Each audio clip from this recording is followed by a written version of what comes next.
Hello friends, नमस्कार। Welcome to my YouTube channel device maths classes. तो friends, आज की क्लास में हम लोग देखने वाले हैं अपने 324 एफबी के पार्ट नंबर थर्ड को। सेकंड हमने इसके पहले वाली वीडियो में कंप्लीट कर लिया था। पार्ट नंबर सेकंड में क्वेश्चन नंबर 5 से लेकर क्वेश्चन नंबर 6 तक के क्वेश्चन को कंप्लीट कर लिए हैं और जिसमें हमारे 5-5 नंबर के क्वेश्चन हुए थे। तो आज की क्लास जो होगी वो क्वेश्चन नंबर 7 से लेकर क्वेश्चन नंबर 9 तक के क्वेश्चन पे होने वाली है। और आज की क्लास में आप सभी को पता है कि क्वेश्चन नंबर 7 से 9 तक के जो क्वेश्चन होते हैं उनमें आपको केवल एक पार्ट करना होता है, यानी कि क्वेश्चन नंबर 7 में केवल एक पार्ट करनी है, क्वेश्चन नंबर 8 में भी केवल एक पार्ट करना होता है और क्वेश्चन नंबर 9 में भी केवल एक पार्ट करना होता है। ठीक है। और ये तमाम जो क्वेश्चन होंगे क्वेश्चन नंबर 7, 8, 9 ये हमारे 8-8 नंबर के क्वेश्चन होने वाले हैं।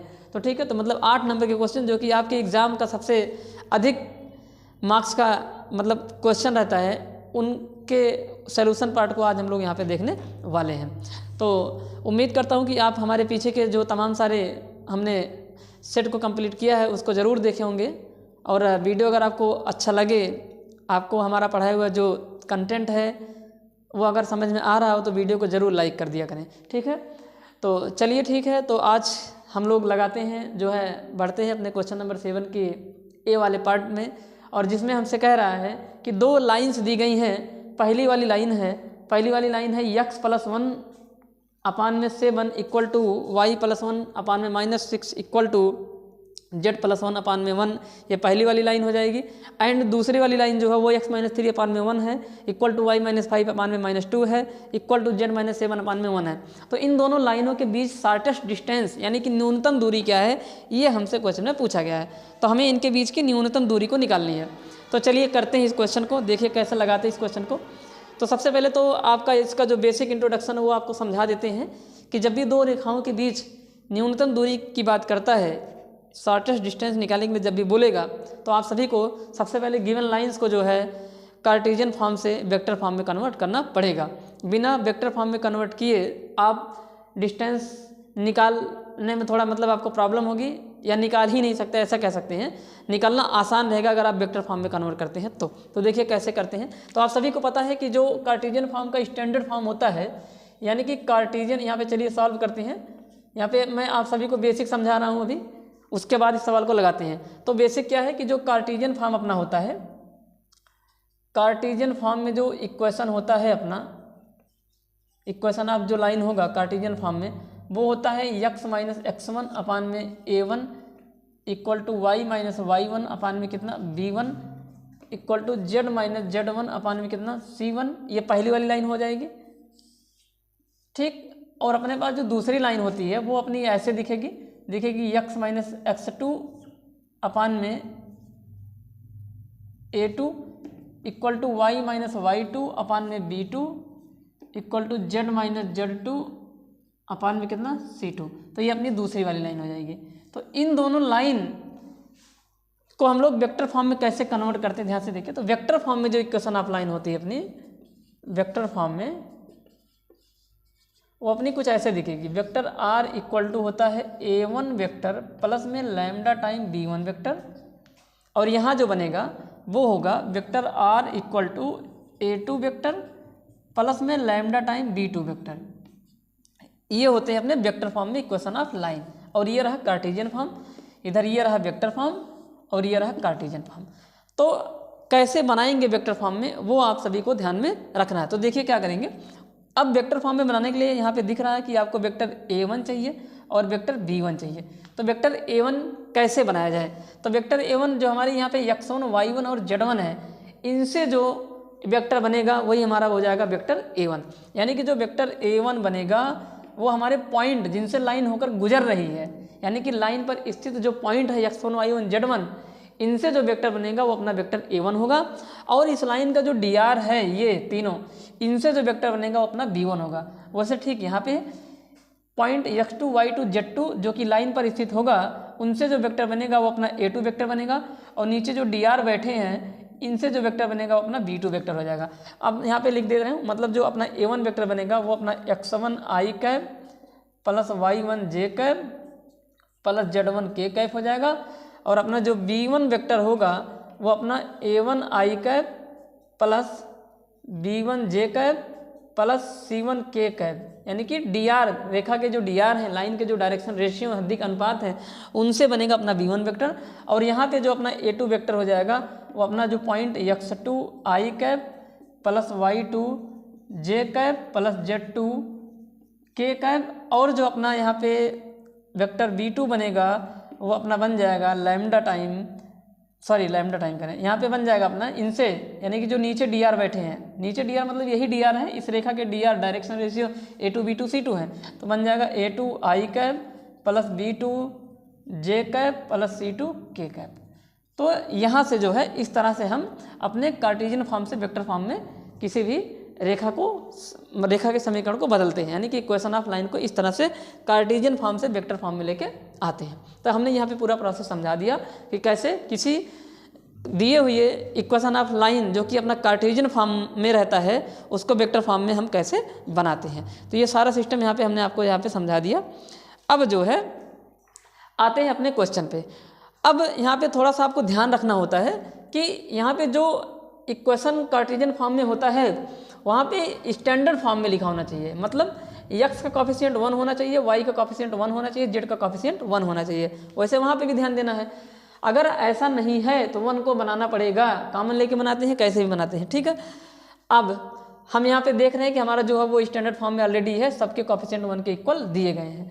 अब हम क्या करेंगे, इस चीज़ को उठा के 0 के बराबर रखेंगे, यहाँ से उठा के 0 के बराबर रखेंगे, यहाँ से 0 के बराबर रखेंगे। तो जब इसको यहाँ से उठा के 0 के बराबर रखेंगे तो यहाँ से जो है हम x की वैल्यू निकालेंगे, फिर यहाँ से y की वैल्यू निकालेंगे, फिर यहाँ से z की वैल्यू निकालेंगे।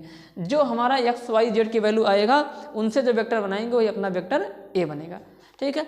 यहाँ पे क्योंकि x1 y1 z1 दिया गया है, ये निकालने का तरीका क्या है, आप चाहें तो इससे कंपेयर करके निकाल सकते हैं। देखिए यहाँ पे x माइनस, अब यहाँ माइनस के फॉर्म में लिखा नहीं है तो इसको हम लोग लिख सकते हैं x माइनस माइनस में 1।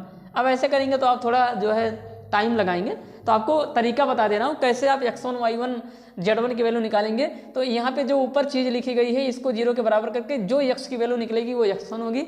ऐसे इसको जब 0 के बराबर रखोगे जो y की वैल्यू निकलेगी वो y1 होगा, और यहाँ से जो z का मान निकलेगा वो z1 होगा, और यहाँ से जो x का मान होगा वो x2, y का मान y2, z का मान z2 होगा। तो ऐसे आपको यहाँ पे करना है। उसके बाद अपने वेक्टर फॉर्म में इसको इस तरह से कन्वर्ट कर लेना है, ठीक है। तो चलिए अब बढ़ते हैं, इसको हम लोग लगाते हैं यहाँ से, ठीक है। अब आते हैं अपने मेन सोल्यूशन पे। ये तो हमने यहाँ पे कंसेप्ट आपको समझा दिया कि ये काम यहाँ पे करना है, ठीक है। देखिए कैसे करते हैं। सबसे पहले हम यहाँ से जो है वेक्टर a वेक्टर b मतलब a1 b1 वेक्टर यहाँ पे हम लोग यहाँ पे बनाएंगे। सबसे पहले उसके लिए हम यहाँ पे वेक्टर a1 और वेक्टर b1 कैसे बनेगा ये चीज़ यहाँ पे देखेंगे। तो सबसे पहले जो है x1 y1 z1 की वैल्यू निकालने के लिए इसको 0 के बराबर रखो। चलिए यहाँ पे सॉल्व कर देंगे। यहाँ पे लिख देंगे पुट क्या करेंगे यहाँ पे सोल्यूशन के लिए यहाँ पे लिखेंगे put x plus 1 equal to 0 then x equal to -1। ये जो -1 निकला है यही अपना x1 की वैल्यू है, ठीक है। अगला y plus 1 equal to 0 then y equal to -1। ये अपना हो जाएगा किसकी वैल्यू, ये अपना y1 की वैल्यू हो जाएगा। और z plus 1 equal to 0 implies that z equal to -1, ये अपना z1 की वैल्यू हो जाएगी। तो अपना वेक्टर a बन जाएगा क्या, हमने अभी समझाया था कि x1 y1 z1 से बनेगा, तो बन जाएगा अपना माइनस में i कैप माइनस में j कैप माइनस में k कैप। तो ये अपना a1 वेक्टर हो गया। अब b1 वेक्टर के लिए समझाया था कि जो अपने dr होते हैं इनसे बनाएंगे अपना b1 वेक्टर। तो यहाँ से अपना बन जाएगा b1 वेक्टर कितना आ जाएगा अपना 7i कैप प्लस माइनस में 6j कैप और प्लस में k कैप। तो इस तरह से अपना ये रहा b1 वेक्टर। अब जैसे इधर हमने बनाया है ठीक एकदम वैसे इधर भी बनाएंगे हम लोग, ठीक है। तो चलिए यहाँ से देखेंगे, इनको पुट करेंगे। अगेन यहाँ पे लिख देंगे again put x minus 3 equal to 0 implies that x equal to 3 this is your x2, ये x2 की वैल्यू निकल के आई है। And y minus 5 equal to 0 implies that y equal to 5 this is your y2, आपका क्या है ये y2 की वैल्यू है ये।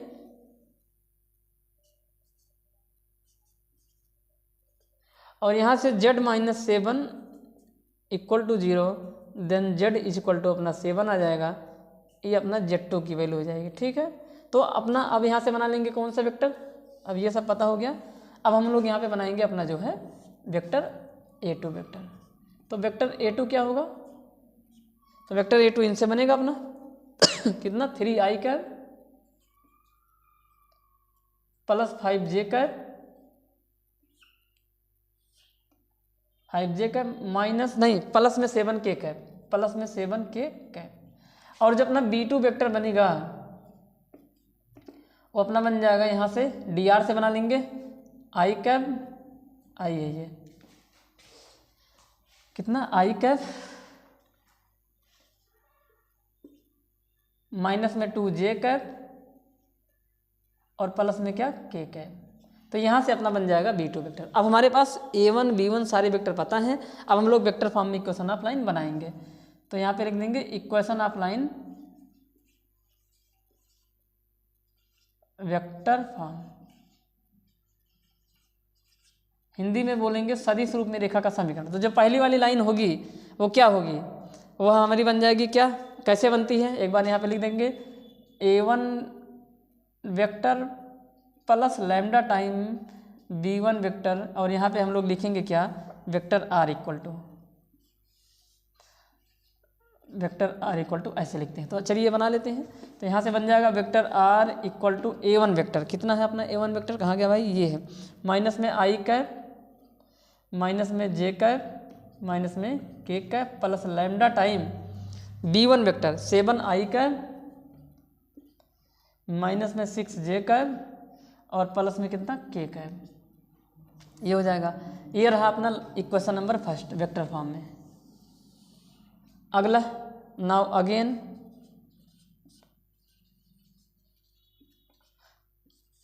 क्या करेंगे हम लोग, निकालेंगे अपना दूसरा वेक्टर मतलब दूसरा लाइन कौन सा, जो कि अपना होगा क्या A2 वेक्टर प्लस में म्यू टाइम B2 वेक्टर, ऐसे कर लेंगे यहाँ पे।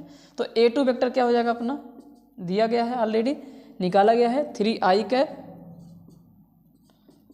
प्लस 5j कैप और प्लस में 7k कैप, और जो प्लस में म्यू आ जाएगा, और जो अपना B2 वेक्टर है वो है i कैप माइनस में 2j कैप प्लस में कितना k कैप। तो ये रहा अपना इक्वेशन नंबर सेकेंड, ठीक है, i कैप माइनस में 2j कैप प्लस में k कैप, ये रहा अपना इक्वेशन सेकंड। ये इक्वेशन फर्स्ट है और ये इक्वेशन सेकंड है। अब जब इस तरह से दो लाइंस वेक्टर फॉर्म में हो जाते हैं तो हमें चेक करना पड़ेगा कि क्या वो दोनों लाइन पैरेलल हैं या फिर स्क्यू लाइंस है। अगर वो दोनों लाइन पैरेलल लाइन होंगी तो उनके बीच डिस्टेंस निकालने का फार्मूला दूसरा होगा, अगर वो लोग दोनों लाइन स्क्यू लाइन्स होंगी तो उनके बीच डिस्टेंस निकालने का फार्मूला दूसरा होगा। अब ये कैसे चेक करेंगे कि दोनों लाइन पैरेलल है कि स्क्यू है, उसके लिए हमको ये जो लैम्डा के बगल में वेक्टर B1 लिखा है और इधर म्यू के बगल में वेक्टर B2 लिखा है, देखना पड़ेगा कि क्या इन दोनों वेक्टर के स्केलर कंपोनेंट सेम है या फिर इनके रेशियो सेम है।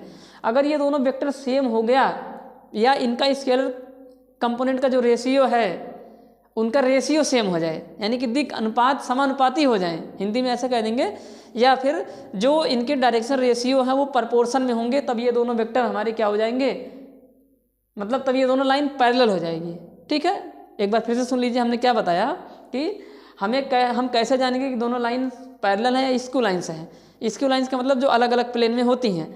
अगर ये यहाँ पे लिखे हुए ये लैम्डा के बगल वेक्टर और म्यू के बगल वेक्टर जो B1 और B2 वेक्टर हैं, अगर उनके डायरेक्शन रेशियो प्रपोर्शन में हो जाए या वो दोनों वेक्टर सेम दिखें या सेम हों तब वो दोनों लाइन पैरेलल लाइन होंगे, अदरवाइज पैरेलल लाइन नहीं है। तो आप लोग यहाँ पे देखिए कि यहाँ पे दूसरा वेक्टर है, यहाँ पे ये दूसरा वेक्टर है, इनका जो रेशियो आएगा यहाँ पे 7/1 आएगा, यहाँ पे -6/2 आ जाएगा, यहाँ पे 1/1 आ जाएगा। तो रेशियो भी इक्वल नहीं है, वो दोनों वेक्टर भी सेम नहीं है, इसका मतलब ये दोनों जो लाइन है वो पैरेलल लाइन नहीं है, ये दोनों स्क्यू लाइन्स हैं। तो यहाँ पे लिख देंगे बी कॉस, यहाँ पे लिख देंगे हियर, ऐसा लिख देंगे हियर बोथ लाइन्स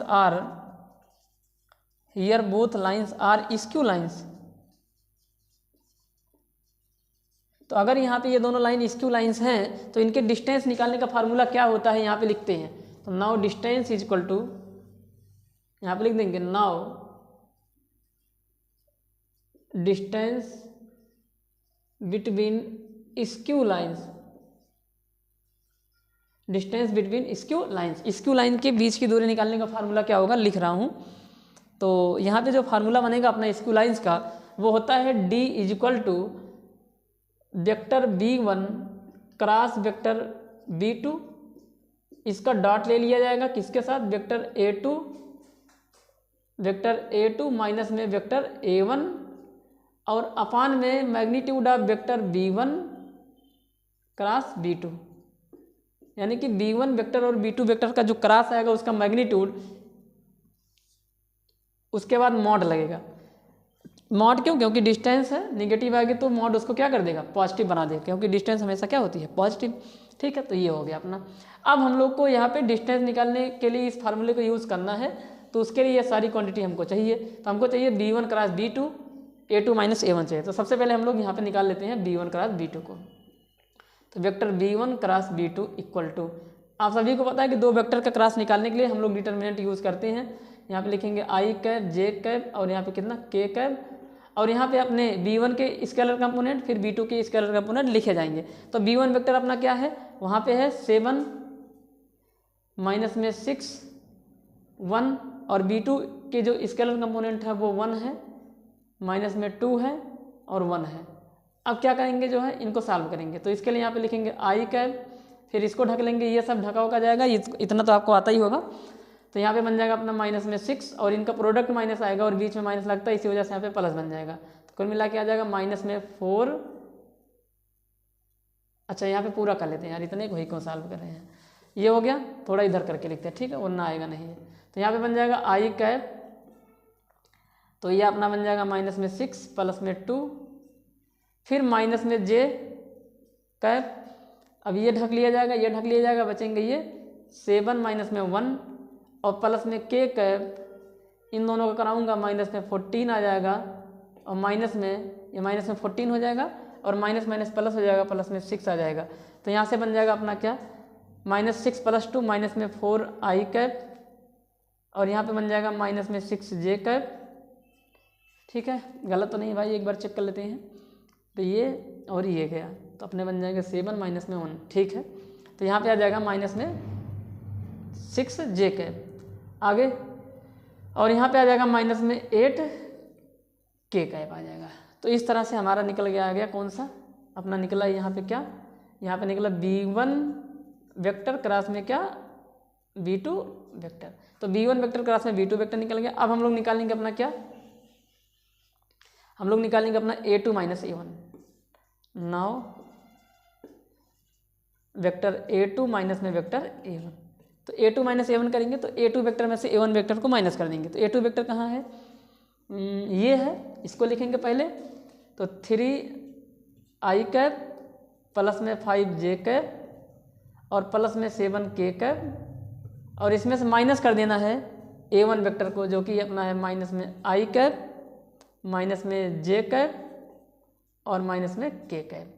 तो यहाँ पे माइनस कर लेंगे इसको, देखिए क्या आता है माइनस करने के बाद।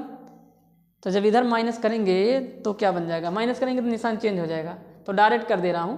तो ये माइनस माइनस प्लस बन जाएगा, जुड़ जाएगा आपकी बार 4 I कैप, और यहाँ पे ये भी प्लस बन जाएगा, प्लस में 6 J कैप, और ये भी प्लस बन जाएगा, प्लस में 8 K कैप। ठीक है, तो लगभग वही आ गया यार जो इधर आया था। एक बार देख लेते, गलत वलत नहीं हो रहा। 3 और एक 4 आ जाएगा, ठीक है, और इधर 5 एक 6 हो जाएगा, और इधर 7 और एक कितना हो जाएगा, यहाँ पे 8 हो जाएगा। तो ठीक है, लगभग वही बन रहा है इधर। ठीक है, तो अब हम लोग को B1 क्रॉस B2 का मैग्नीट्यूड भी निकालना है। तो चलिए यहाँ पे निकालेंगे मैग्नीट्यूड ऑफ B1 क्रॉस में क्या B2। तो magnitude of B1 cross B2 जो होगा वो रूट के अंदर इन तीनों के स्केलर कंपोनेंट का स्क्वायर का सम कर लेंगे। तो -4 का स्क्वायर प्लस -6 का स्क्वायर प्लस -8 का स्क्वायर। सॉल्व करिए इसको, तो सॉल्व करेंगे, रूट के अंदर आ जाएगा यहाँ पे 16 प्लस 36 प्लस 64। इनको जोड़ेंगे तो कितना आ जाएगा, यहाँ से जोड़ने के बाद बन जाएगा अपना 36 4 40 हो जाएगा इधर, और 40 और ये 60 100 116 आ जाएगा ना यहाँ पे। 6 4 10, 6 16 के 6, हासिल कितना आ जाएगा 1, 6 3 9, 1 10 और 1 11, 116 रूट के अंदर आएगा।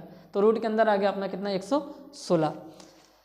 तो हमारा ये निकल गया b1 क्रॉस b2 का मैग्नीट्यूड। अब हमारे पास लगभग सारी चीज़ें मिल चुकी है, तो अब हम अपने पूरे इस वैल्यू को अपने इस फार्मूले में उठा के रख लेंगे, तो हमारा जो डिस्टेंस निकालना था वो आ जाएगा। ठीक है, तो चलिए यहाँ पे जो है डिस्टेंस को निकालते हैं। ठीक है, 58 दूना होता है ये 58।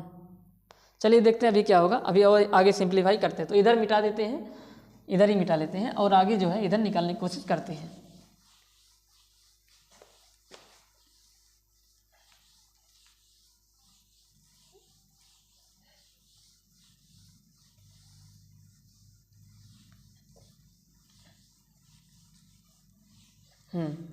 तो अब हम सारी वैल्यू यहाँ उठा के रखेंगे। नाउ डिस्टेंस इक्वल टू यहाँ कर लेते हैं d is equal to b1 cross b2 का, b1 क्रॉस b2 क्या आया है, ये आया है माइनस में 4i कैप, माइनस में 6j कैप और माइनस में 8k कैप। ये अपना आ गया क्या b1 क्रॉस b2। इनका ले लेंगे डॉट किसके साथ, a2 माइनस a1 के साथ। a2 माइनस a1 अपना है 4i cap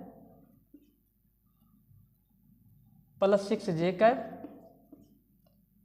plus 8k cap, और अपान में रूट के अंदर जो इनका मैग्नीट्यूड निकला है, ये b1 क्रॉस b2 का मैग्नीट्यूड 116, और इस पर लगा लेंगे मॉड अपना।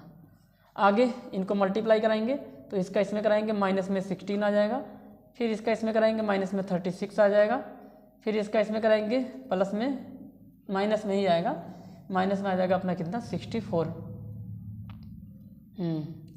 क्या बन जाएगा अपने यहाँ पे 64 बन जाएगा, और रूट के अंदर आ जाएगा 116। तो ये अपना यहाँ पे लग जाएगा मॉड। तो d की वैल्यू क्या आएगी, ध्यान से देखिए यहाँ पे।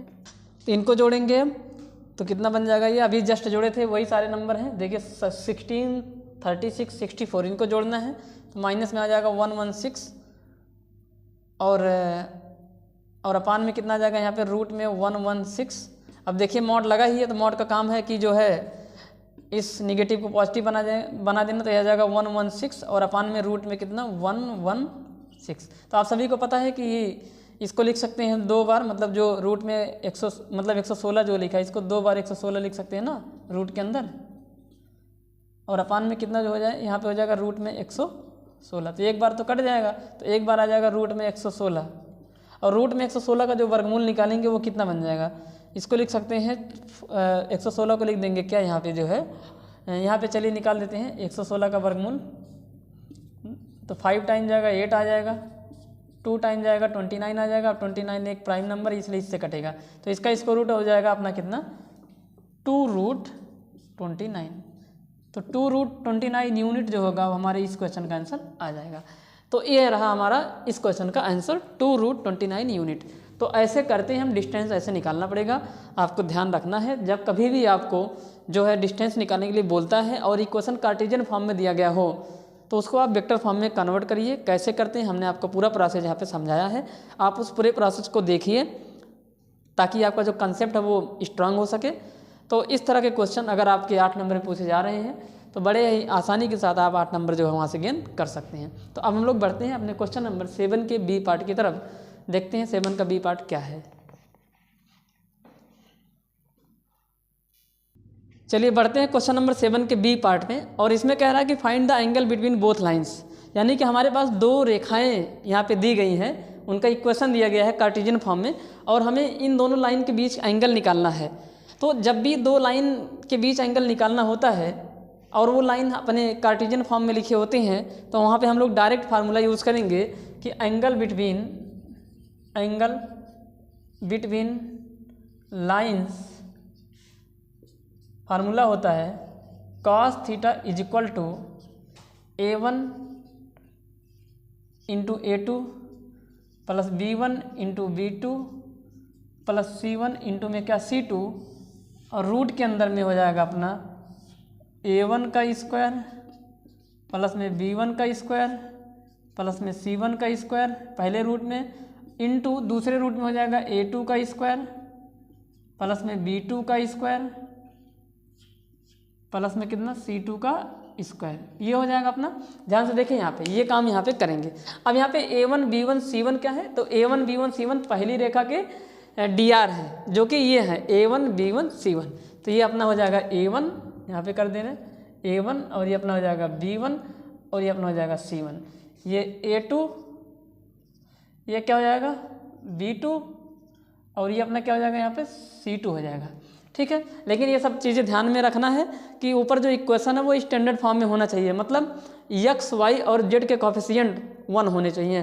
पहले उसको 1 बनाएंगे, फिर जो है यहाँ पे A1 B1 C1 अपना डिसाइड करना है, इस बात का ध्यान रहे। तो यहाँ पे स्टैंडर्ड फॉर्म में है, तो यहाँ पे सीधे वैल्यू उठा कर रख देंगे अपना।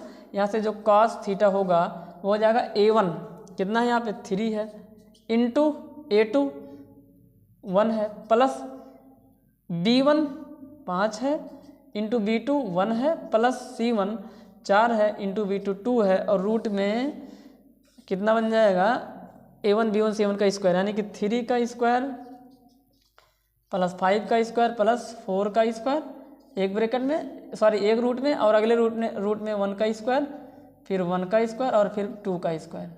सिंपल करिए इसको, तो क्या बन जाएगा ये 3 प्लस में 5 प्लस में 8 मतलब 8, और यहाँ पे बन जाएगा रूट में 9 हो जाएगा, ये 25 हो जाएगा ये। तो 9 25 और ये 16, तो ये 25 और ये 16 प्लस 9 25, कुल मिला के यहाँ पे आ जाएगा 50।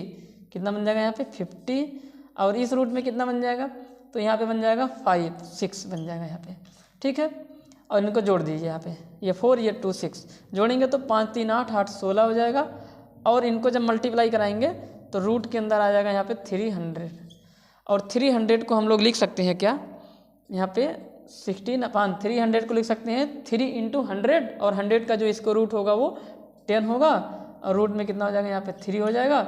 इनको काट देंगे, कितने से कटेगा, ये 2 से कट जाएगा।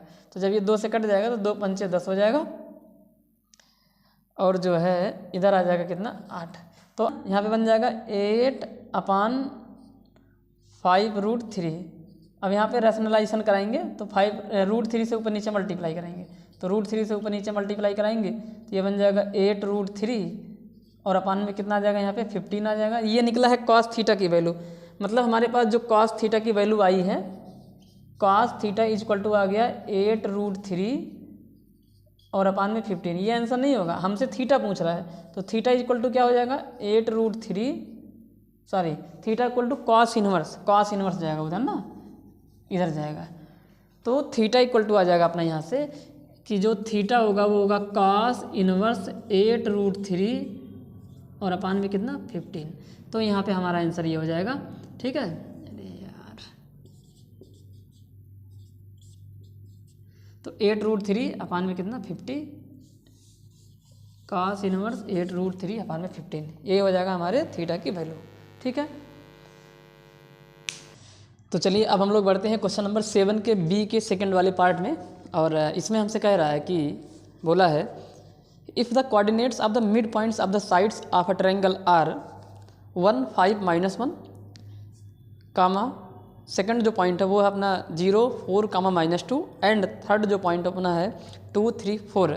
Then find the coordinates of the its vertices, यानी कि जो है हमें जो है एक ट्रायंगल के मिड पॉइंट दिए गए हैं, तीनों साइडों के मिड पॉइंट दिए गए हैं, और हमें उस ट्रायंगल के तीनों शीर्षों के बारे में पूछ रहा है, यानी कि जो तीनों वर्टेक्स हैं उनके कोऑर्डिनेट क्या होंगे, ये हमसे पूछा जा रहा है। तो हमारे पास एक ट्रायंगल के तीन मिड पॉइंटों के जो है कोऑर्डिनेट दिए गए हैं।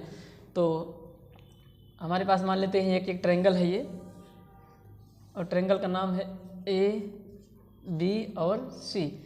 अब यहाँ पे मान लेंगे कि जो AC साइड है उसका जो मिड पॉइंट है वो अपना P है, और जो BC साइड है उसका मिड पॉइंट Q है, और जो अपना AB साइड है उसका मिड पॉइंट क्या है R है।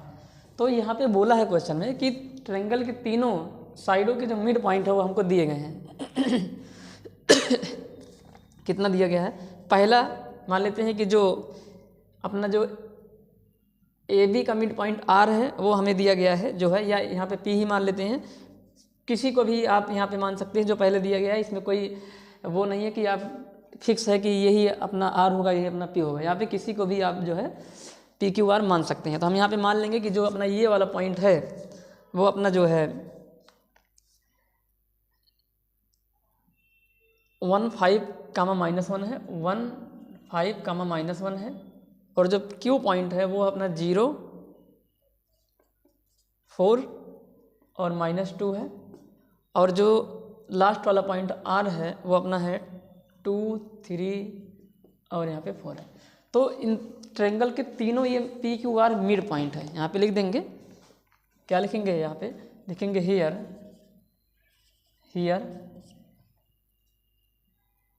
PQ and R are mid points of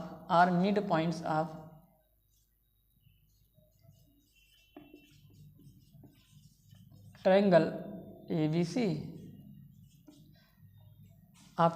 ABC ठीक है। तो आप सभी को पता है कि जो मिड पॉइंट का फार्मूला है, यहाँ पे लिख देंगे एंड वी नो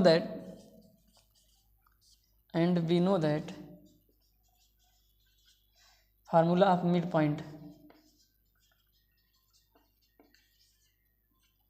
पॉइंट का फार्मूला क्या होता है, ये आपका होता है, मतलब निकल जाएगा ऐसे कि x1 प्लस x2/2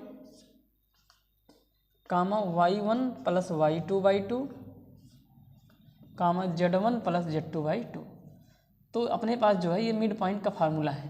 तो ठीक है, तो इसी फार्मूले का यूज़ करेंगे और जो है हम यहाँ पे सारी चीज़ों को निकाल लेंगे। तो हम लोग यहाँ पे मान लेंगे कि जो ए पॉइंट का जो ए वर्टेक्स है उसका जो कोऑर्डिनेट है वो x1 y1 है, और जो बी पॉइंट है उसका जो कोऑर्डिनेट होगा, बी पॉइंट मतलब बी वर्टेक्स जो होगा उसका जो कोऑर्डिनेट होगा वो अपना जो है यहाँ पे 3 मानना पड़ेगा ना, x1 y1 z1 ए पॉइंट को मान लेंगे और बी पॉइंट को मान लेंगे x2 y2 z2 और सी को x3 y3 और z3। तो यहाँ पे हमने मान लिया कि ये x1 है, फिर y1 है और कामा क्या है z1 जो ए पॉइंट है, और जो बी पॉइंट है वो x2 कामा y2 और क्या यहाँ पे z2 है, और जो सी पॉइंट है वो अपना यहाँ पे हो जाएगा क्या x3 y3 और यहाँ पे क्या है z3। यहाँ पे लिख देंगे let vertex A is equal to x1 y1 z1, B vertex का मान लेंगे x2 y2 एंड z2, और जो सी वर्टेक्स है वो अपना हो जाएगा x3 y3 और यहाँ पे कितना z3। तो ये 3 वर्टेक्स हम लोग यहाँ पे मान लेंगे। तो ठीक है, तो चलिए इसको जो है हम लोग यहाँ पे लगाने की कोशिश करते हैं। तो देखिए इसको कैसे लगाया जाए। तो आप सभी को पता है कि जब भी हम ये मिड पॉइंट वाला फार्मूला लगाते हैं तो मिड पॉइंट निकल जाता है, मतलब अगर हम बी और सी में मिड पॉइंट का फार्मूला लगाएंगे तो अपना मिड पॉइंट के कोऑर्डिनेट निकलते हैं। अब यहाँ पे जो मिड पॉइंट के कोऑर्डिनेट है वो ऑलरेडी दिए गए हैं, तो हम लोग फार्मूला फिर भी लगाएंगे और जो मिड पॉइंट का कोऑर्डिनेट दिया है उसके इक्वल कर देंगे इसको। तो चलिए यहाँ पे शुरू करते हैं। तो सबसे पहले हम लोग ए बी को पकड़ते हैं। किसको पकड़ेंगे यहाँ पे ए बी को। तो यहाँ पे लिखेंगे, अब देखिए यहाँ पे लिखेंगे now mid point of side A B, तो ए बी साइड का जो मिड पॉइंट है इज आर। अब जो आर होगा वो किसके इक्वल हो जाएगा, तो आर के कोऑर्डिनेट कौन है, तो देखिए कैसे निकालेंगे, हम लोग निकाल लेते हैं यहाँ पे जो है। तो आर के कोऑर्डिनेट अपने निकलेंगे कैसे, निकल जाएंगे अपने, इनको जोड़ेंगे तो कितना बन जाएंगे यहाँ पे x1 प्लस x2/2 कामा y1 प्लस y2/2 कामा z1 प्लस z2/2। अब ये हमारे निकल गए हैं मिड पॉइंट। अब हमारे पास मिड पॉइंट के कोऑर्डिनेट दिए गए हैं, तो ये जो x वाला कोऑर्डिनेट होगा वो इसके x वाले कोऑर्डिनेट के बराबर होगा, और जो y वाला कोऑर्डिनेट होगा वो y वाले कोऑर्डिनेट के बराबर होगा, और जो z वाला कोऑर्डिनेट होगा वो z वाले कोऑर्डिनेट के बराबर होगा। ऐसे आपको हर जगह करना है। तो चलिए यहाँ पे करते हैं। तो यहाँ पर जो हो जाएगा, आगे क्या लिख देंगे x1 प्लस, अब यहाँ पे लिख देंगे b cos x1 plus x2/2 is equal to 2। अब यहाँ से क्रॉस मल्टीप्लाई करा लेंगे, तो क्रॉस मल्टीप्लाई कराएंगे तो कितना बन जाएगा यहाँ पे x1 प्लस x2 की वैल्यू किसके इक्वल आ गई, अपनी 4 के इक्वल आ गई। यही क्वेश्चन नंबर फर्स्ट हो जाएगा। अब यहाँ से भी यही काम कर लेंगे, अपना जो y1 यहाँ पे देख लेंगे, अपना क्या बन जाएगा, अपना y1 plus y2/2, y1 plus y2/2 y वाले के इक्वल हो जाएगा जो कि 3 है। तो यहाँ से बन जाएगा y1 plus y2 equal to 6, ये इक्वेशन नंबर सेकंड हो जाएगा। और जो तीसरा है, तीसरा अपना बन जाएगा Z1 प्लस Z2 अपान में 2 इक्वल टू कितना अपना 4, और इनको सॉल्व करेंगे तो Z1 plus Z2 equal to कितना आ जाएगा, यहाँ पे 8 आ जाएगा। ये क्वेश्चन नंबर अपना हो गया थर्ड। अब हम लोग करते ये हैं, जैसे यहाँ पे किए हैं वैसे हर जगह यहाँ पे भी कर लेंगे। तो सिमिलरली यहाँ पे लिख देंगे सिमिलरली मिड पॉइंट ऑफ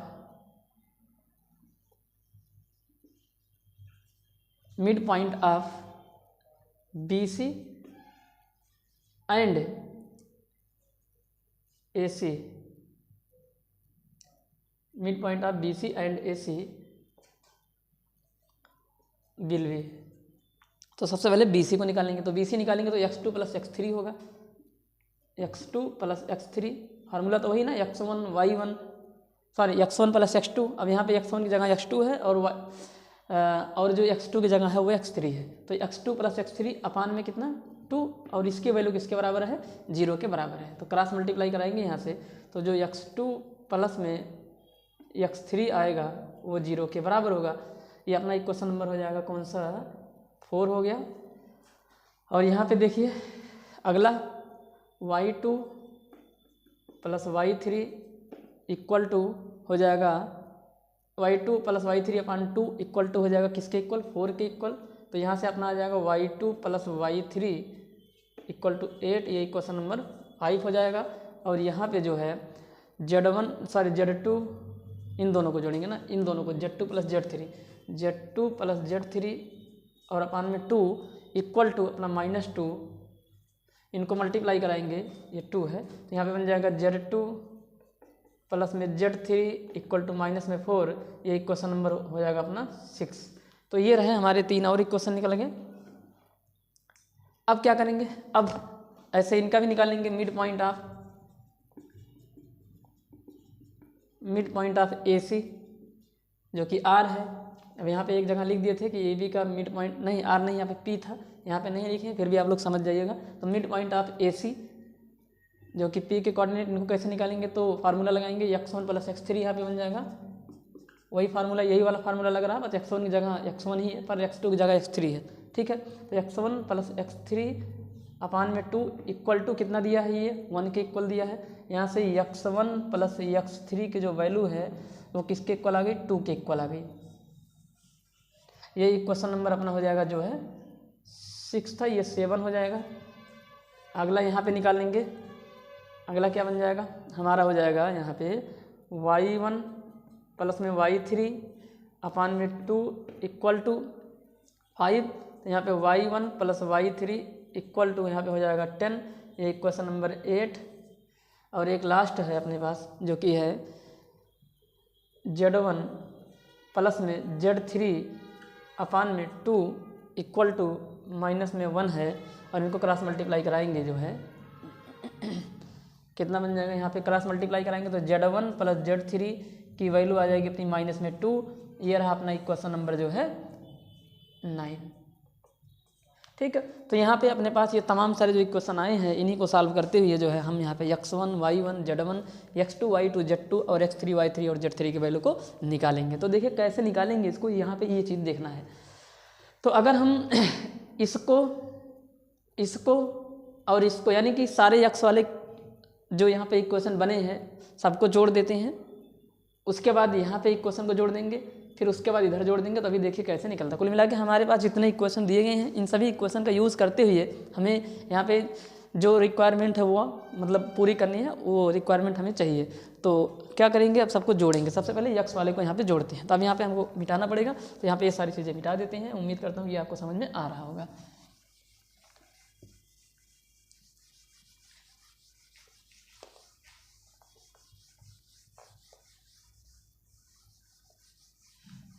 अब जो है चलिए यहाँ पे सॉल्व करते हैं। यहाँ पे लिख देंगे now adding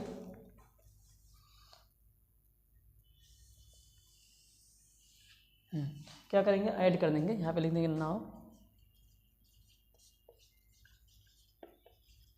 adding equation.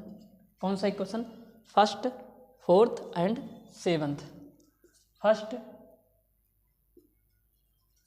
Fourth and seventh, ये वाला और कहाँ गया अपना ये वाला, इन तीनों को जोड़ेंगे।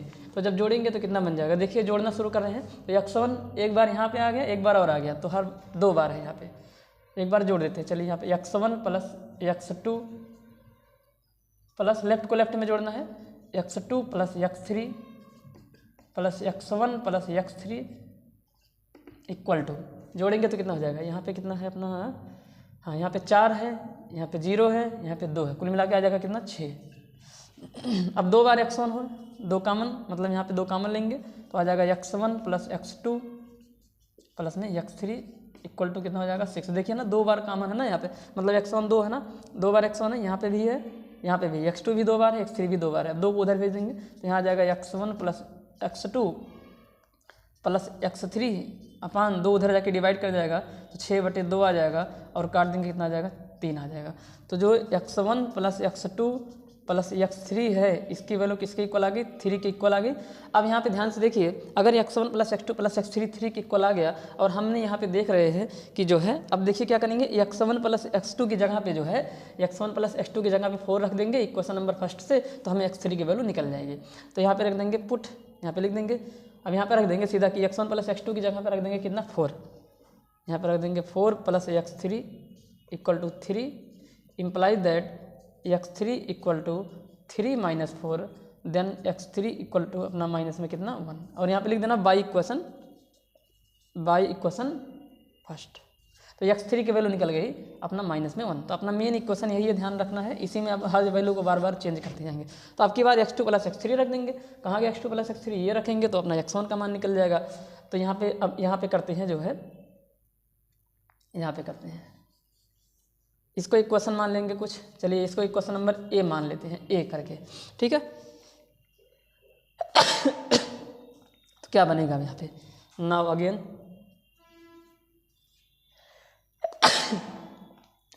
Again by equation A and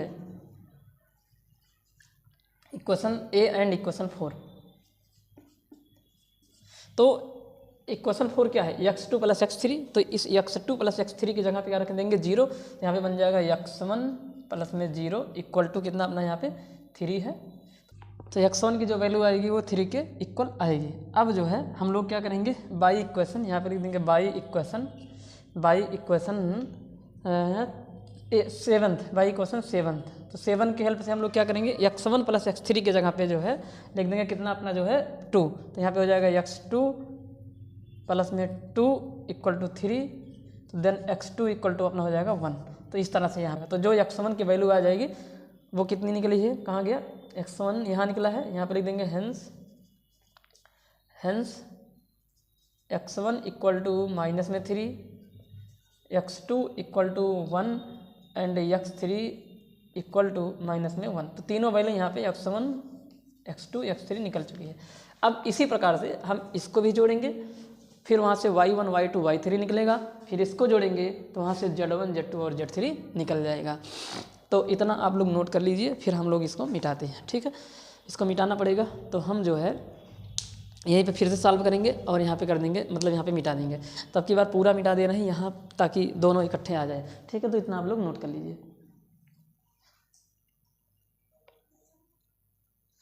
तो चलिए अब इसको मिटा देते हैं और जो है यहाँ पे लगाते हैं फिर से।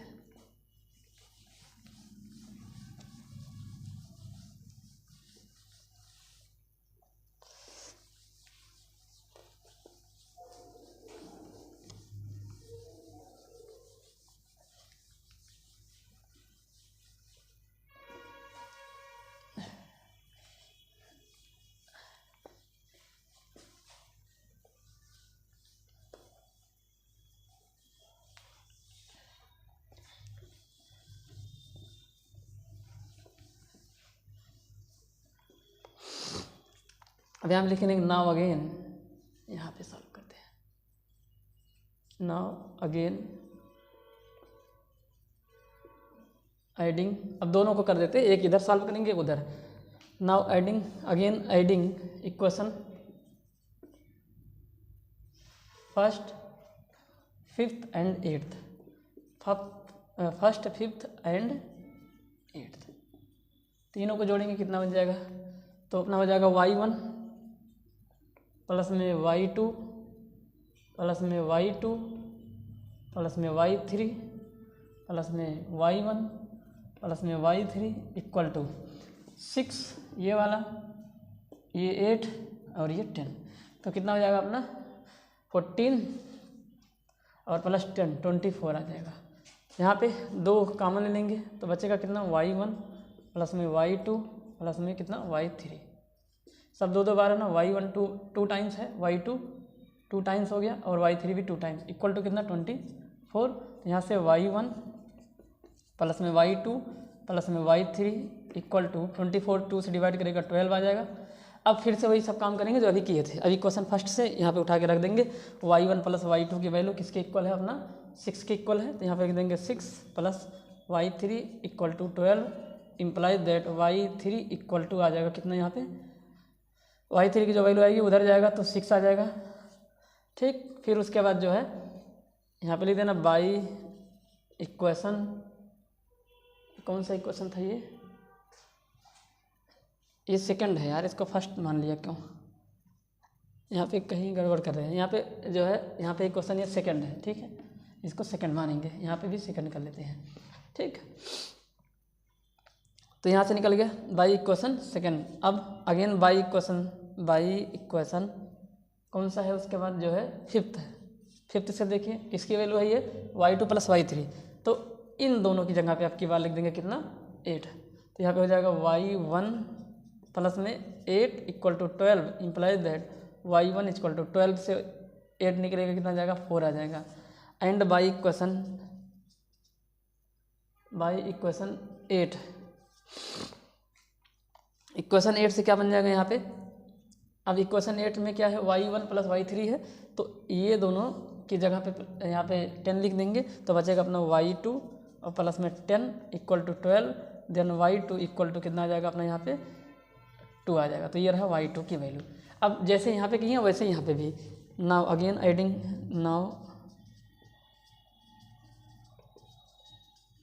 एडिंग, अब दोबारा से जोड़ देंगे, किसको जोड़ेंगे, तो ये यहाँ पे इस इक्वेशन को और इस इक्वेशन को जोड़ेंगे तो आपकी डायरेक्ट कर दे रहे हैं।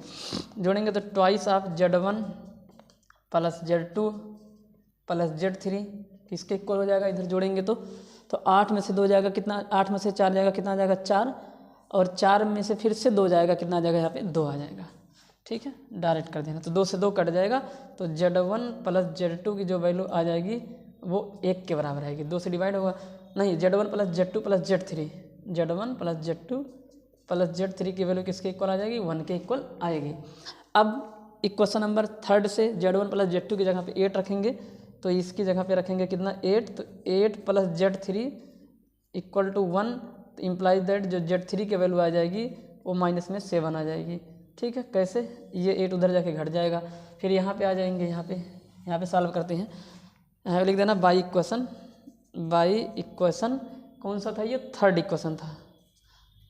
ठीक, अब यहाँ पे ये नहीं लिखेंगे किसको किसको जोड़ रहे हैं, यहाँ पे 3 को 6 को और 9 नंबर इक्वेशन को जोड़ रहे हैं। अब बाई इक्वेशन 3, ये Z3 का मान निकल गया। फिर से बाई इक्वेशन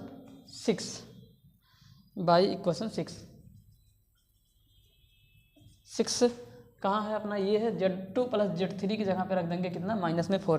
तो Z2 प्लस Z3 कहाँ है अपना, ये है, इसकी जगह पे रखेंगे कितना -4, तो Z1 -4 इक्वल टू कितना 1, implies that Z1 equal to आ जाएगा कितना, ये उधर जाएगा तो 5 बन जाएगा, -4 उधर जाके जुड़ जाएगा 1 के साथ, तो यहाँ पे Z1 की वैल्यू 5 के इक्वल आ जाएगी।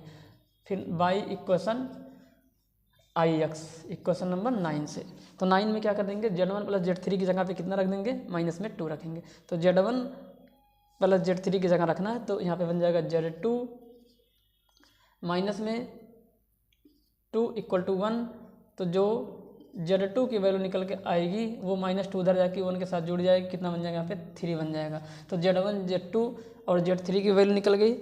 उसके बाद X1 Y1 Z1 यानी कि सारी वैल्यू यहाँ पे निकल चुकी है। तो अब हम लोग यहाँ पे वर्टेक्स को लिख देंगे, तो यहाँ पे लिख देंगे। अब वर्टेक्स हमारा क्या क्या है ध्यान से देखिए यहाँ पे, तो हमने माना था क्या क्या, नाउ, यहाँ पे लिख देंगे नाउ वर्टाइसेस आर,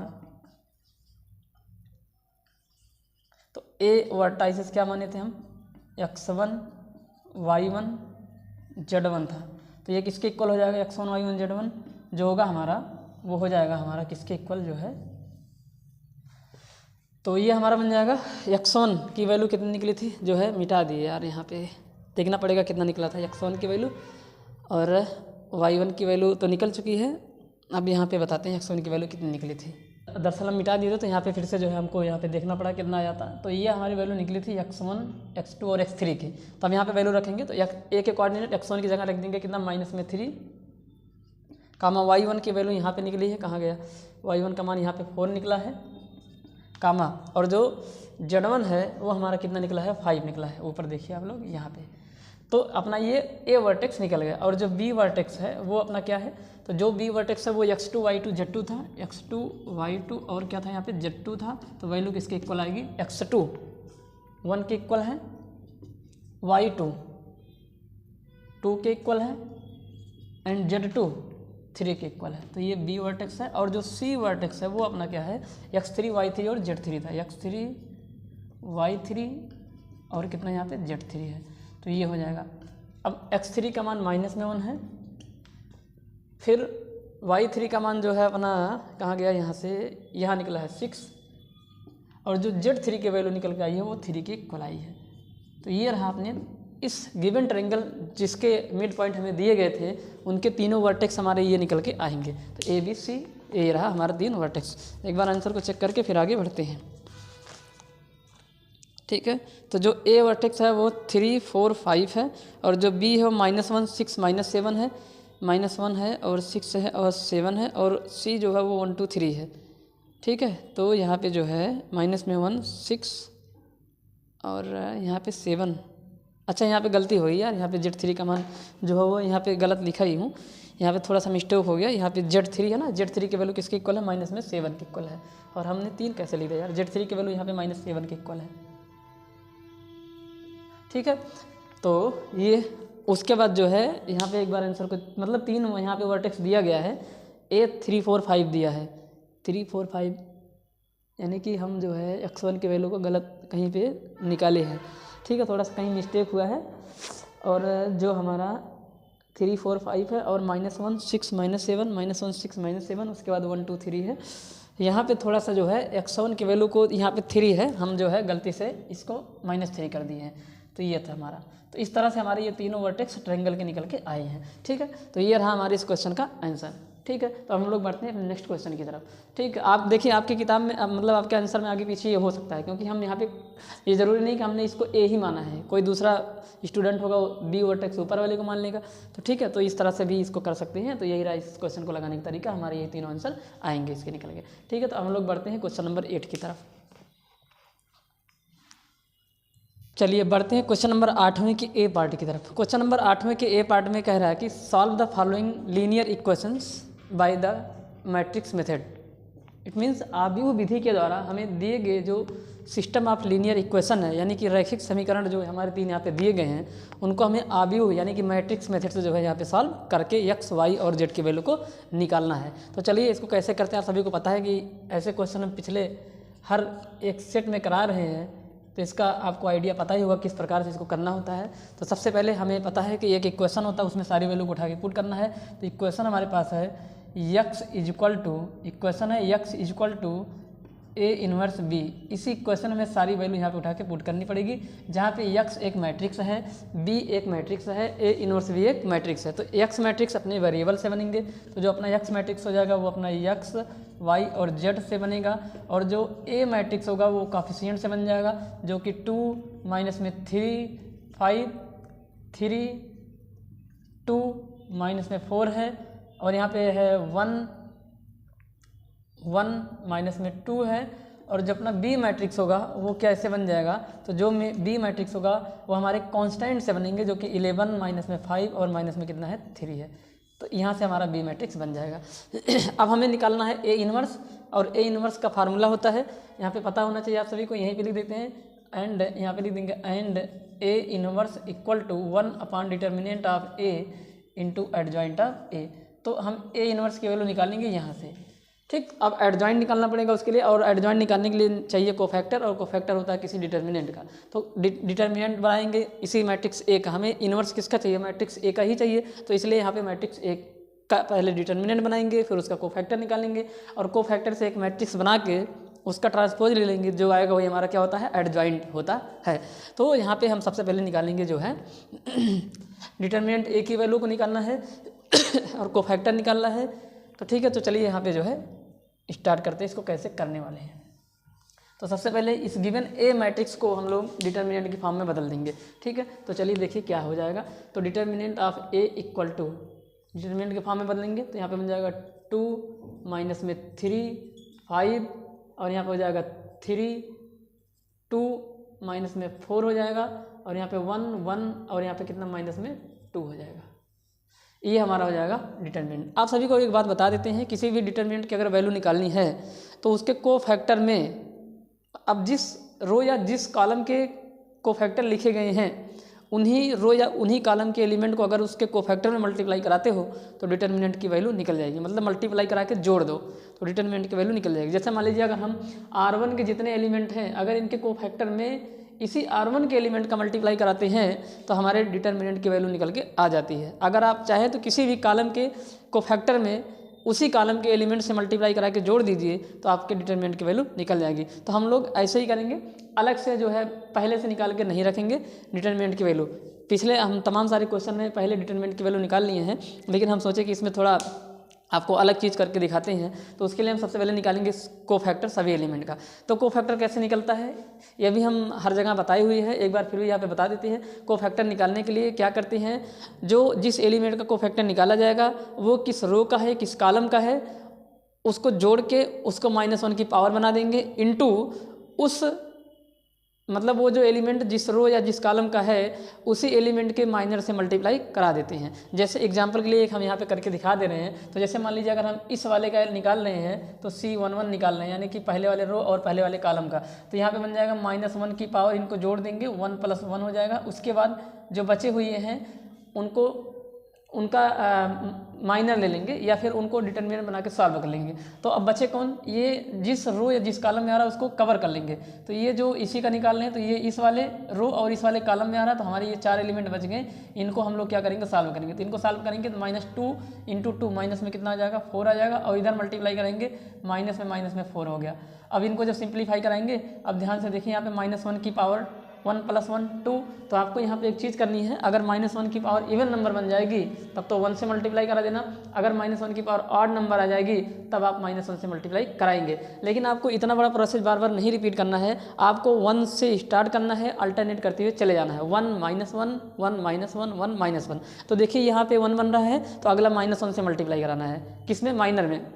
फिर 1 से कराएंगे, फिर -1 से कराएंगे, फिर 1 से कराएंगे, फिर -1 से कराएंगे। ऐसे तब तक कराएंगे जब तक हर एक एलिमेंट के हमें कोफैक्टर मिल नहीं जाते हैं तब तक। तो यहाँ पे 1 बन जाएगा क्योंकि जोड़ने पर इवन आ रहा है।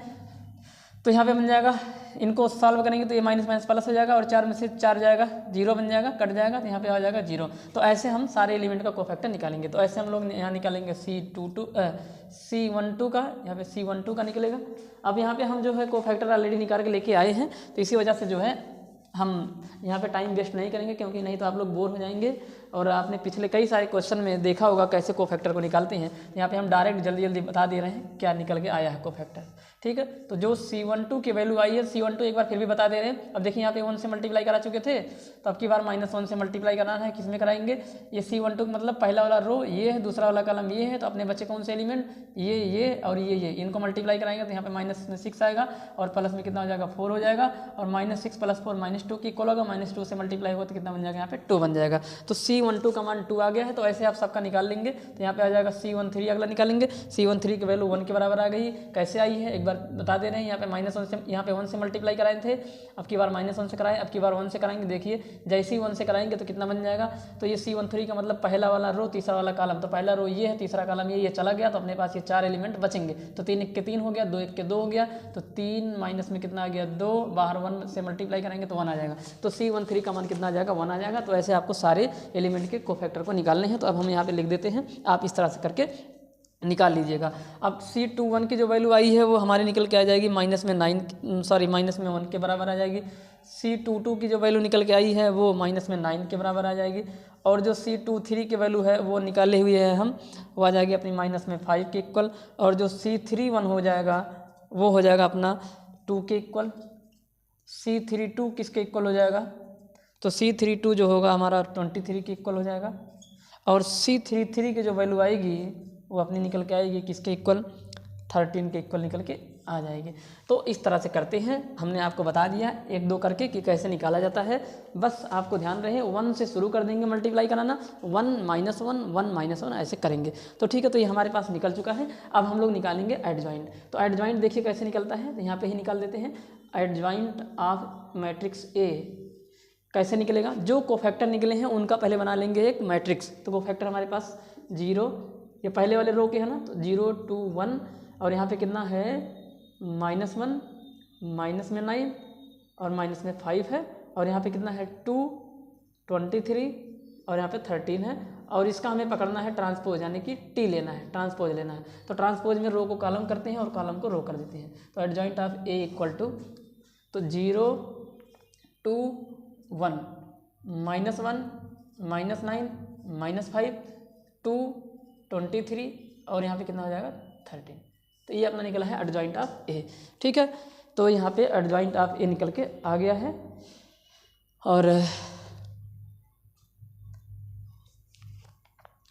अब एडजॉइंट निकल गया तो हम लोग अब क्या करेंगे, जो है अभी क्वेश्चन कहाँ लिखा था, यहाँ निकाला। अब ए इनवर्स निकालेंगे, या सीधे यहाँ पे वैल्यू उठा के पुट कर देंगे, या ए इनवर्स ही निकाल लेते हैं। तो ए इनवर्स किसके इक्वल होगा, तो अभी बताया था। अच्छा, अभी यहाँ पे डिटर्मिनेंट की वैल्यू नहीं निकालनी है। तो अभी क्या सिखाया था कि किसी एक रो के या किसी एक कॉलम के कोफैक्टर में उसी रो के एलिमेंट या उसी कॉलम के एलिमेंट से मल्टीप्लाई करा देंगे।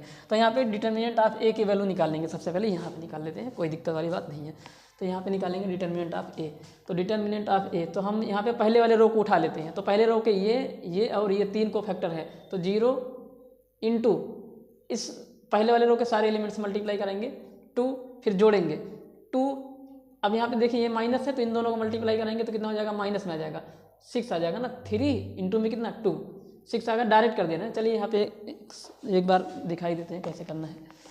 यहाँ पे देखिए कैसे करना है, जो है प्लस की साइन लगाएंगे क्योंकि जोड़ना होता है। चलो प्लस की साइन लगा दी। यहाँ पे कितना हो गया माइनस में 3 इंटू कितना हो जाएगा अपना 2, फिर प्लस में 5, नहीं कोफैक्टर को पहले लिखना है, पहले कोफैक्टर लिखेंगे। हालांकि लिख तो किसी को भी पहले सकते हैं, लेकिन जब जैसे बताएं वैसे करना आपको। तो कोफैक्टर पहले कितना है, यहाँ पे 1 है, 1 का किस में कराएंगे 5 में कराएंगे। तो इनको सिंप्लीफाई करेंगे, कितना आ जाएगा, तो यहाँ पे आ जाएगा 0, यहाँ पे माइनस में 6 और प्लस में 5, -6 + 5 माइनस में 1 के इक्वल आ गया। तो ये रहा अपना डिटर्मिनेंट की वैल्यू। अब हम लोग निकालेंगे ए इनवर्स। तो जो ए इनवर्स होगा 1 upon determinant of -1 into adjoint of है। एडजॉइंट हमारा कितना निकला है, ये निकल के आया है 0 माइनस में 1 2 2 माइनस में 9 23 फिर 1 माइनस में 5 13 आ जाएगा। ये अपना निकल गया है क्या, एडजॉइंट की वैल्यू। ठीक है, तो अब हम लोग क्या करते हैं, जो है यहाँ पे चाहे तो अंदर मल्टीप्लाई करा सकते हैं, कोई दिक्कत वाली बात नहीं है। ठीक है, चलिए करा लेते हैं। तो यहाँ पे जो ए इनवर्स आएगा वो किसके इक्वल होगा, तो मल्टीप्लाई अंदर माइनस करा लेंगे। तो यहाँ पे 0, यहाँ पे 1 2, निशान चेंज हो जाएगा ना, यहाँ पे -2 हो जाएगा। और यहाँ पे -2 9 माइनस में 23 और यहाँ पे कराएंगे कितना आ जाएगा, माइनस में 1 और यहाँ पे जो है 5 माइनस में 13। ये निकला ए इनवर्स की वैल्यू। अब इस ए इनवर्स की वैल्यू अपने इस यहाँ पे इस वाले मैट्रिक्स में उठा के पुट कर देंगे। तो क्या है हमारे पास मैट्रिक्स,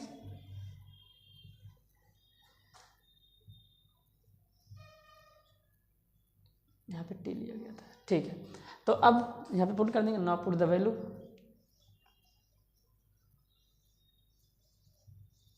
वैल्यू पुट करिए, x इक्वल टू, x क्या है, एक मैट्रिक्स है जो कि x y और z से मिलकर बना है इक्वल टू ए इनवर्स जो कि ये निकला है 0 1 माइनस में 2 माइनस में 2 9 माइनस में 23 फिर 1 माइनस में 5 1 नहीं 1 5 -5 नहीं है, 0 1 -2 9 -23 -1 5 -13, माइनस में 1 5 माइनस में 13 है। और इसमें हमें मल्टीप्लाई कराना है बी मैट्रिक्स से, जो कि अपना ये है। बी मैट्रिक्स से अपना क्या 11 माइनस में 5 माइनस में 3 है। चलिए यहाँ पे आ जाएगा कितना अपना, यहाँ पे जब बन जाएगा XYZ। मल्टीप्लाई कराएंगे तो इसका इसमें कराएंगे, 0 का 11 में तो 0, इसका इसमें कराएंगे माइनस में 5, इसका इसमें कराएंगे प्लस में 6 आ जाएगा। आगे इसका इसमें कराएंगे माइनस में 22 आ जाएगा, यहाँ पे कराएंगे माइनस में आ जाएगा 45, यहाँ पे कराएंगे प्लस में आ जाएगा 69। उसके बाद जो है इसका इसमें कराएंगे माइनस में 11, इसका इसमें कराएंगे माइनस में 25, इसका इसमें कराएंगे 39 आ जाएगा प्लस में। इनको सिंप्लीफाई करते हैं कितना आ जाएगा, तो इनको सिंप्लीफाई करेंगे यहाँ पे x y और z। हाँ तो ये माइनस में 5 + 6 1 के इक्वल हो गया। यहाँ पे कराएंगे, इन दोनों को जोड़ लेना है आपकी बार, हमें इन दोनों को जोड़ेंगे, किसको किसको 22 और 45 को। तो 22 और 45 को जोड़ेंगे कितना हो जाएगा, यहाँ पे 5 2 7 हो जाएगा और 4 2 6 हो जाएगा, तो 67 आ जाएगा। माइनस में कितना आ जाएगा यहाँ पे, नहीं 67 ही आएगा ना यहाँ पे, ठीक है 67 आ जाएगा यहाँ पे, और प्लस में 69 है तो घटा देंगे अपना, कितना आ जाएगा यहाँ पे 2 आ जाएगा। और यहाँ पे देखिए इन दोनों को जोड़ेंगे कितना हो जाएगा 25 और 11 36 के इक्वल होगा, और माइनस में आएगा और प्लस में 39 है, ये 3 के इक्वल हो जाएगा। अब यहाँ से कंपेयर कर लेंगे, तो जैसे ही कंपेयर करेंगे तो x की वैल्यू 1 के इक्वल, y की वैल्यू 2 के इक्वल एंड z की वैल्यू 3 के इक्वल निकल के आ जाएगी। तो ये हमारे रहे x y और z के वैल्यू 1 2 और 3। तो 1 2 और 3 निकलेंगे हमारे इस सिस्टम ऑफ लीनियर इक्वेशन के जो x y और z के वैल्यू हैं। तो इस तरह से करना होगा। तो आपको यहाँ पे थोड़ा सा कोफैक्टर पे ध्यान देना होगा, और साथ ही साथ ये फार्मूला यूज़ करेंगे एडजॉइंट कैसे निकलता है, कोफैक्टर मैट्रिक्स जो हमारा निकला है उनका मैट्रिक्स बना के उनका ट्रांसपोज लेना है। यहाँ पे टी लिखा गया, ध्यान रहे आपको, यहाँ पे कितना लिखा गया था, ट्रांसपोज लिया गया है। क्या लिया गया यहाँ पे, ट्रांसपोज, यानी कि ट्रांसपोज, ठीक है। तो यहाँ पे ये लिया गया ट्रांसपोज में रो को कॉलम और कॉलम को रो बना देते हैं, ठीक है। कैसे करते हैं ये, -1 की पावर, ये सब नहीं करना आपको, बस सबसे पहले 1 से शुरू हो जाइए। जैसे यहाँ पे देखिए -1 की पावर 2 लिखा, तो ये 1 के ही बराबर है, ये 1 ही लिखा गया। यहाँ पे ऐसे मिटा के जो है यहाँ पे 1 लिख सकता हूँ, चलिए ये 1 हो जाएगा। तो यहाँ पे 1 से कराया, फिर -1 से करेंगे, फिर 1 से कराया, फिर अगला बार -1 से कराएंगे।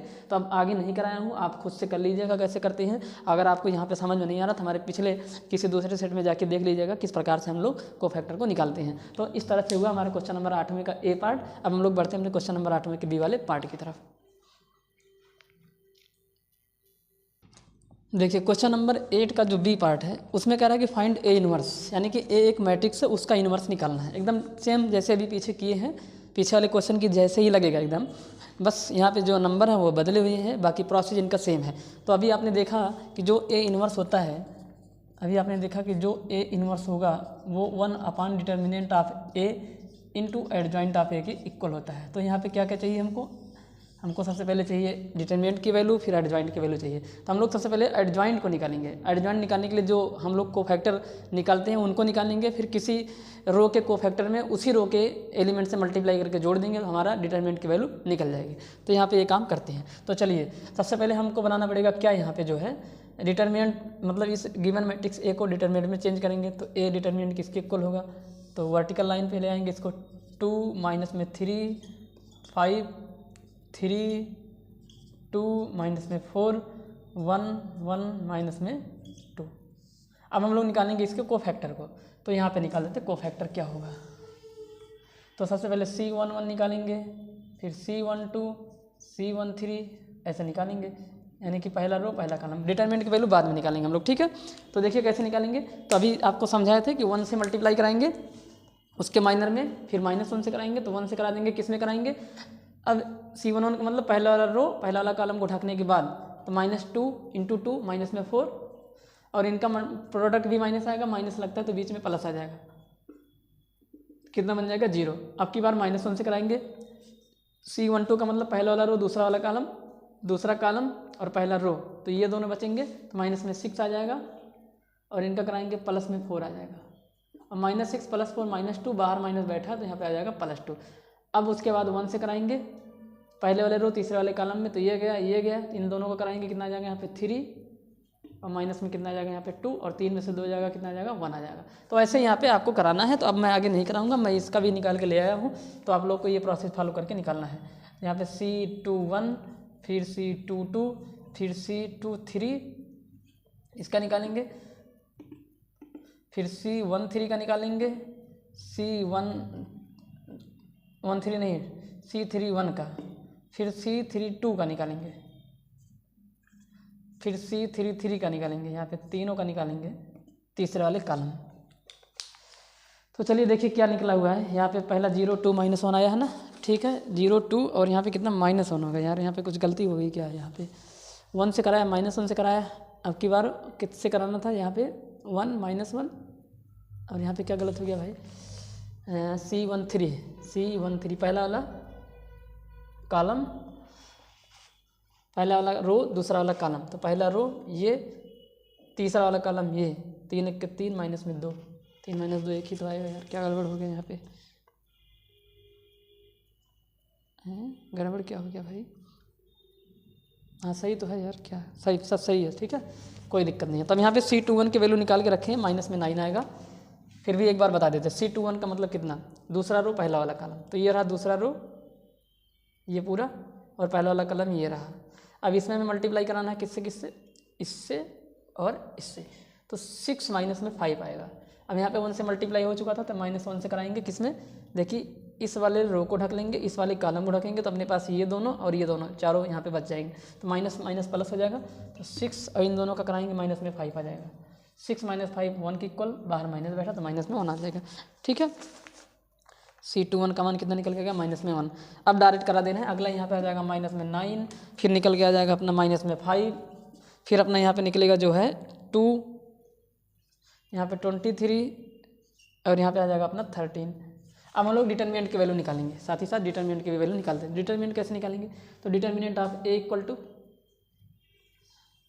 Now determinant of A equal to, किसी एक को फैक्टर में, किसी एक रो के को फैक्टर में उसी रो के एलिमेंट से मल्टीप्लाई कराएंगे। तो चलिए हम ये वाला पकड़ते हैं, तो 0 इंटू पहले वाले रो के को फैक्टर को पकड़ते हैं, तो पहले वाले रो का पहला एलिमेंट 2, प्लस की साइन लगाएंगे, दूसरा 2 इंटू माइनस में 3 प्लस 1 इंटू 5, तीसरा एलिमेंट पकड़ लेंगे। आप किसी भी कॉलम में किसी के भी रो के को फैक्टर में उसी कॉलम में उसी रो के एलिमेंट से मल्टीप्लाई कराएंगे तो डिटर्मिनेंट की वैल्यू मिल जाएगी आपको। तो यहाँ से determinant of A equal to कितना बन जाएगा, यहाँ पे 0 हो जाएगा, माइनस में 6 हो जाएगा, प्लस में 5 हो जाएगा, तो घट के कितना बन जाएगा, माइनस में 1 आ जाएगा। तो माइनस में 1 हमारे इस डिटर्मिनेंट की वैल्यू निकल के आई है। अब हम लोग सीधा निकालेंगे एडजॉइंट ऑफ A, जो को फैक्टर निकला है उनका निकालेंगे मैट्रिक्स। तो 0 था, 2 है, 1 है, फिर माइनस में 1 है, माइनस में 9 है, माइनस में 5 है, 2 23 और यहाँ पे 13 है, और इसका पकड़ेंगे ट्रांसपोज। तो adjoint of A equal to क्या आ जाएगा, तो रो को कॉलम करेंगे 0 2 1 -1 -9 माइनस में 5, -1 -9 माइनस में 5, यही है ना, ठीक। अब उसके बाद जो है 2 23 13 आ जाएगा, ये निकल गया हमारा एडजॉइंट। अब हम यहाँ पे निकालेंगे A इनवर्स, क्या निकालेंगे, A का इनवर्स। तो A इनवर्स क्या होगा, तो जो A इनवर्स हो जाएगा वो 1 determinant of A -1 into adjoint of A क्या निकला हमारा, यहाँ पे जो एडजॉइंट ऑफ है A है वो 0 -1 2 माइनस में 9 23 1 माइनस में 5 13 है। अब कुछ नहीं करना है, -1 से अंदर मल्टीप्लाई करो, अपना आंसर मिल जाएगा। तो A inverse equal to, A inverse की वैल्यू किसकी इक्वल आ गई है, तो ये 0 मल्टीप्लाई करा देंगे -1 से, साइड चेंज हो जाएगा, माइनस में 2 आ जाएगा, माइनस में 2 9 माइनस में 23 1 माइनस में 5 आ जाएगा, माइनस में 13 आ जाएगा। तो ये रहा हमारे A इनवर्स की वैल्यू, ठीक है। तो एक बार देख लेते हैं आंसर कितना आ रहा है, आंसर चेक करना पड़ेगा एक बार, देखते हैं क्या आ रहा है आंसर। उसके बाद जो है हम नेक्स्ट क्वेश्चन की तरफ चलते हैं।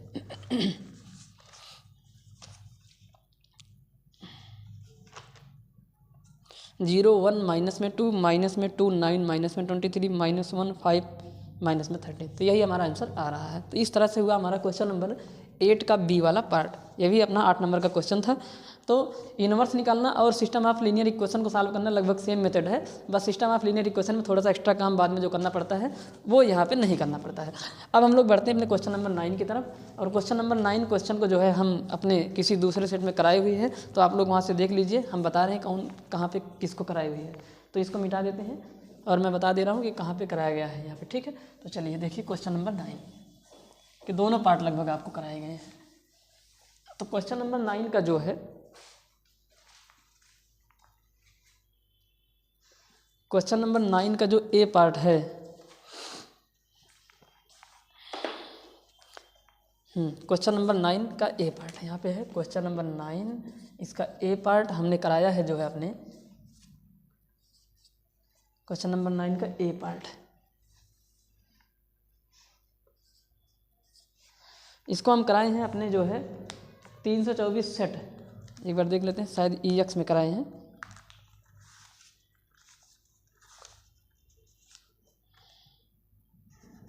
EY में होगा।